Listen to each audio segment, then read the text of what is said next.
AM news కి స్వాగతం.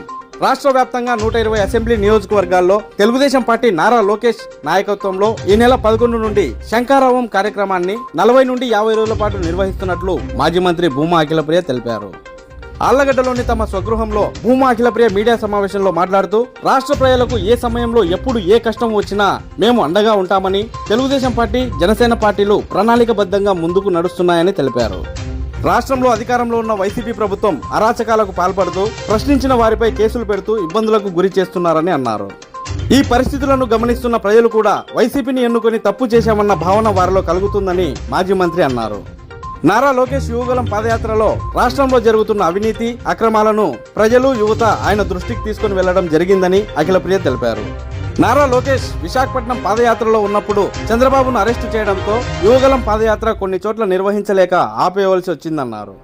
ఈ నేపథ్యంలో శంఖారావం పేరిట మరోమారు కార్యకర్తలను కలుసుకొని వారి కష్ట సుఖాలను తెలుసుకునేందుకు లోకేష్ బాబు రావడం జరుగుతుందని భూమా అఖిలప్రియ తెలిపారు.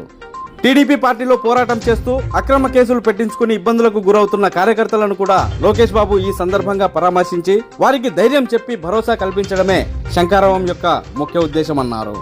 ప్రతిరోజు 3-4 నియోజకవర్గాల్లో లోకేష్ బాబు పర్యటన ఉంటుందని తెలియజేశారు. నిరుద్యోగులు ఎవరూ అధైర్యపడాల్సిన పని లేదని, రానున్న రోజులు బంగారు రోజులని, నిరుద్యోగ యువతకు కూడా తమ పార్టీ అధికారంలోకి రాగానే కొత్త ఫ్యాక్టరీలను తీసుకుని వచ్చి వారికి ఉద్యోగాలను కల్పిస్తామన్నారు. ఆళ్లగడ్డ నియోజకవర్గంలో కూడా ఏటా 5,000 ఉద్యోగాలను తమ పార్టీ అధికారంలోకి రాగానే ఇప్పించి తీరుతామని మాజీ మంత్రి భూమా అఖిలప్రియ హామీ ఇచ్చారు. ఇందుకు గాను 2 పెద్ద పరిశ్రమలను ఆళ్లగడ్డకు తీసుకొని రాబోతున్నట్లు భూమా అఖిలప్రియ స్పష్టం చేశారు. ఈ విషయంపై కొందరు వ్యక్తులు చేస్తున్న అసత్య ప్రచారాలను భూమా అఖిలప్రియ తీవ్రంగా ఖండించారు. అధికార వైసీపీ ప్రభుత్వం యాత్ర 2 సినిమాను హిట్ చేసేందుకు చూపిస్తున్న శ్రద్ధ ప్రజలు ప్రజా సమస్యలపై చూపించాలని మాజీ మంత్రి భూమా అఖిలప్రియ సూచించారు. ఆళ్లగడ్డ నియోజకవర్గంలో వేసవికి ముందే నీటి ఎద్దడి తలెత్తుతున్నదని, చాలా గ్రామాల్లో మంచినీటి కోసం ప్రజలు తీవ్ర ఇబ్బందులు పడుతున్నారని మాజీ మంత్రి భూమా అఖిలప్రియ ఆందోళన వ్యక్తం చేశారు. ఆళ్లగడ్డ పట్టణంలో కూడా నీటి అవస్థలు తప్పేలా లేవని, ప్రజలు నీటికి ఎక్కడా ఇబ్బంది పడకుండా అధికారులు తగిన చర్యలు తీసుకోవాలని మాజీ మంత్రి భూమా అఖిలప్రియ డిమాండ్ చేశారు. ఈరోజు రాష్ట్రంలో ప్రజలకి ఏ సమయంలో ఎప్పుడు ఏ ఇబ్బంది వచ్చినా ఏ కష్టం వచ్చినా మేమున్నాము అనే ధైర్యం చెప్పిన ఏకైక పార్టీ తెలుగుదేశం పార్టీ.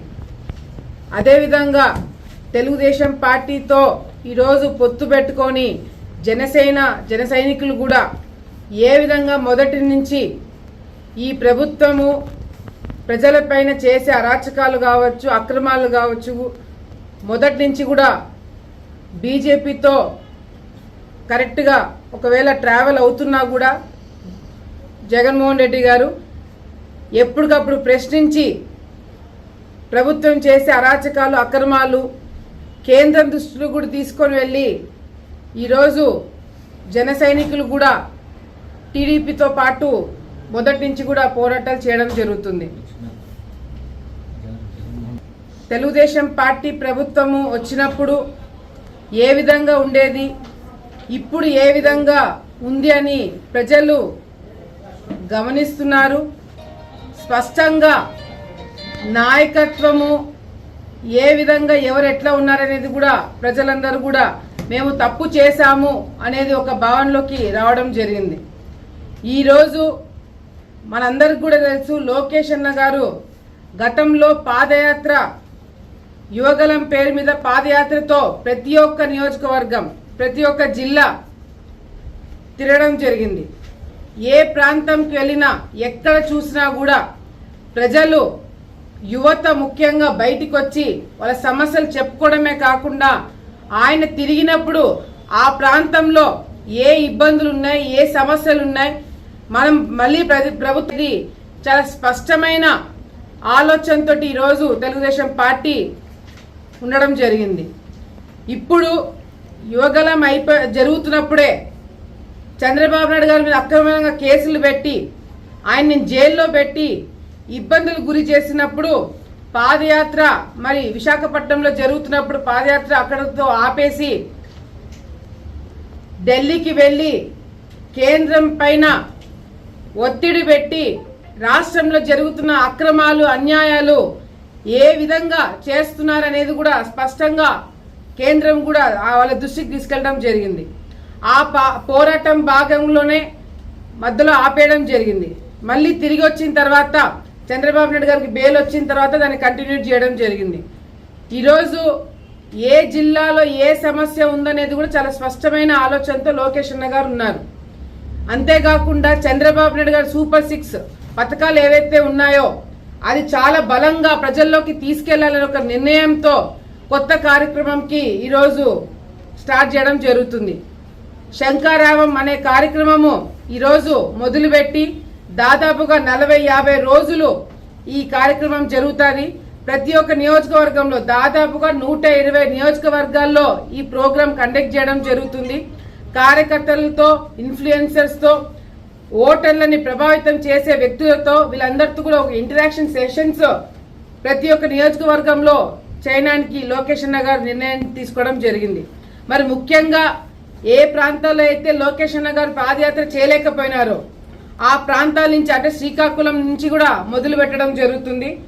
అక్కడి నుంచి కూడా ప్రతి ఒక్క నియోజకవర్గంలో చేయడానికి వీలవుతే అన్ని నియోజకవర్గాలు కూడా తిరుగుతారు. లేదంటే దాదాపుగా 120 నియోజకవర్గాలకు ప్లాన్ చేసుకొని ఈ శంకారావం కార్యక్రమం ద్వారా యువతకి దగ్గర కావడమే కాకుండా నియోజకవర్గాల్లో ఉన్న సమస్యలతో కాకుండా ఈ ప్రాంత ప్రజలు, కార్యకర్తలు ముఖ్యంగా తప్పుడు కేసులు వేయించుకొని ఎవరైతే ఇబ్బందులు పడినారో వాళ్ళందరినీ కూడా కలవడం జరుగుతుంది.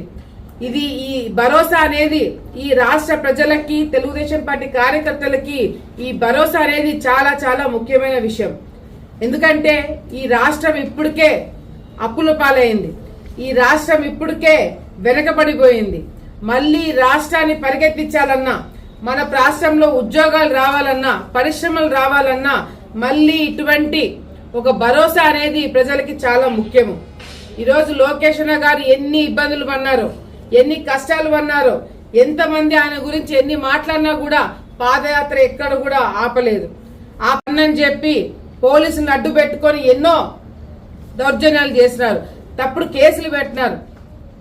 అంతేకాకుండా చంద్రబాబు నాయుడు గారిని అరెస్ట్ చేసిన తర్వాత కూడా ఆయన చూడడానికి వెళ్ళడానికి వీల్లేదని చెప్పి లోకేష్ అన్న గారిని అడ్డుకోవడం జరిగింది. ఇట్లా ఎన్నో కార్యక్రమాలు, ఎన్నో ఇబ్బందులు తెలుగుదేశం పార్టీలో ఉన్న నాయకులు కావచ్చు, కార్యకర్తలు కావచ్చు, అందరూ కూడా ఫేస్ అయినారు. సామాన్య ప్రజలు కూడా ఎవరైనా గొంతెత్తి మాట్లాడితే వాళ్ళ మీద కేసులు పెట్టే కార్యక్రమాలు కూడా చేశారు. ఇప్పుడు ప్రభుత్వము ఏ పరిస్థితులలో ఉంది అంటే యాత్ర 2 మూవీని ఏ విధంగా, ఆ సినిమాని ఏ విధంగా హిట్ చేయాలా, ఆ సినిమా ఏ విధంగా అందరూ చూడాలనే దాని మీద పెట్టే దృష్టి ప్రజల మీద పెట్టలేకపోయినారు, ప్రజా సమస్యల మీద పెట్టలేకపోయినారు. ఈరోజు ఆలగడ్డ ప్రాంతంలో కూడా తాగునీటి సమస్య చాలా తీవ్రంగా ఉండబోతుంది. దాని గురించి చర్యలు ఉండవు, దాని గురించి చర్చలు ఉండవు, దాని గురించి అది పోతే ఇంకా చాలా ఉన్నాయి. ముఖ్యంగా రాయలసీమ ప్రాంతంలో యువతకి ఉద్యోగాలు రావాలన్నా, యువత తప్పుదావ పట్టకుండా ముందుకు వెళ్లాలన్నా మళ్ళీ చంద్రబాబు నాయుడు గారు ముఖ్యమంత్రి కావాలి. లోకేష్ అన్న గారి నాయకత్వంలో యువత అందరూ కూడా బాగుపడాలంటే మళ్ళీ తెలుగుదేశం పార్టీకి అందరూ ఓటు వేయాలని చెప్పి కూడా మేమందరం కూడా కోరుకుంటున్నాం. ఈ శంకారావం కార్యక్రమం ద్వారా కార్యకర్తలు, ప్రజలు లోకేష్ అన్న గారికి మరింత దగ్గరయ్యి సమస్యలు చెప్పుకోవడమే కాకుండా ఈ ప్రాంతంలో ఉద్యోగాలు రావాలంటే ఏం చేయాలనేది కూడా స్పష్టంగా లోకేష్ అన్న గారు చెప్పడం జరుగుతుంది. నేను గతంలోనే చెప్పిన, ఈ ప్రాంతంలో ఉద్యోగాలు రావడానికి నేను ఆల్రెడీ చంద్రబాబు నాయుడు గారితో మాట్లాడడం జరిగింది. ఇక్కడ ఫ్యాక్టరీలు పెట్టిస్తామని ఆయన మాకు హామీ ఇవ్వడం జరిగింది. కానీ కొంతమంది నీచులు, కొంతమంది నికృష్టులు ఎవరైతే దాన్ని తప్పుడుగా ప్రచారం చేస్తున్నారో వాళ్ళకి సమాధానం రేపు పొద్దున లోకేష్ అన్న గారి నోట్తోనే ఆలగడ్డలో ఫ్యాక్టరీలు పెట్టబోతున్నామని చెప్పి ఆయన నోట్తోనే చెప్పించడం జరుగుతుంది. ఈరోజు మనకి పిల్లలకి ఉద్యోగాలు రావాలా, పిల్లలు బ్రహ్మాండంగా చదువుకోవాలా, రైతులు బాగుపడాలా అనే ఆలోచనలో మేమున్నాం. కానీ దాన్ని తప్పుడు ప్రచారంగా తీసుకొని ఈరోజు తప్పుడు ప్రచారాలు చేసి ప్రజల్ని మళ్లీ మభ్య పెట్టడానికి ఈరోజు చాలా మంది ఏకమవుతున్నారు. దయచేసి మీరందరూ కూడా ఈ 5 సంవత్సరాలు చూసినారు, అనుభవించినారు. మళ్లీ తెలుగుదేశం పార్టీకి ఓటు వేయండి. పిల్లలకు గాని, రాష్ట్ర భవిష్యత్తు గాని, పిల్లల భవిష్యత్తు గాని కాపాడుకోవడానికి మనం అందరం కూడా ఒక మాట మీదకి ఉండాలని చెప్పి కూడా సందర్భంగా తెలియజేసుకుంటూ ఈ శంకారామం ప్రోగ్రాం జరిగేటప్పుడు భారీ ఎత్తున కార్యకర్తలందరూ కూడా కదిలి వచ్చి లోకేష్ అన్న గారిని కలిసి మీకు ఏ కష్టాలున్నా ఏ సమస్యలు ఉన్నా కూడా ఒక ఇంటరాక్షన్ ప్రోగ్రామ్ అరేంజ్ చేయడం జరుగుతుంది కాబట్టి డెఫినెట్ గా లోకేష్ అన్న గారు టైం కేటాయించి అందరి సమస్యలు కూడా వింటారని చెప్పి కూడా ఈ సందర్భంగా తెలియజేసుకుంటున్నాము.